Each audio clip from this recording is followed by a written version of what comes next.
In today's video, I'm going to teach you how to check Supabase API keys. Quick Guide 2026. Let's get straight to it. First, open your browser and go to the Supabase website. You don't need anything special here. Just head to the official homepage so we can access the dashboard where your projects live. Next, sign into your Supabase account. Use your usual login method, whether it's email and password or a connected provider. If you have two-factor authentication enabled, complete that prompt as well.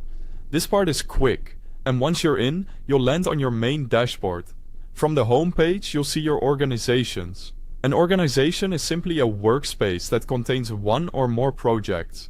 Select the organization that holds the project you want to work with. If you only have one, it may already be selected for you, and you'll see your project list immediately. Now, open the existing project where you want to check the API keys. If you don't have a project yet, you can create a new one and then return to these same steps. For most of you, clicking into the existing project is all you need. Inside the project view, look to the left sidebar. Find the gear icon or the section labeled Project Settings and click it.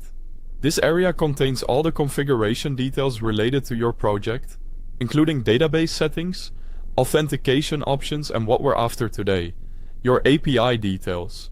Within Project Settings, locate the API section. Depending on the interface version, it may be labeled API or API keys. Click it. This opens the page where Supabase lists your project's REST URL and the keys associated with it. Here, you'll see your default API keys. Typically, you'll find at least two important ones: the anon or public key and the service role key. The anon key is designed for client-side use with row-level security enabled.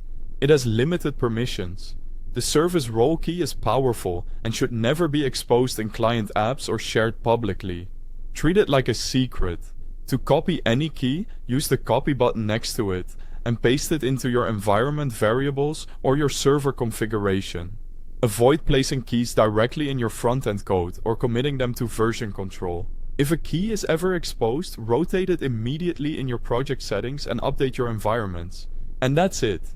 To recap, go to the Supabase site, sign in, choose your organization, open your project, head into project settings, and then open the API or API keys section to view and copy your keys safely. Keep them secure, use environment variables, and you'll be set. Thanks for watching, and happy building with Supabase.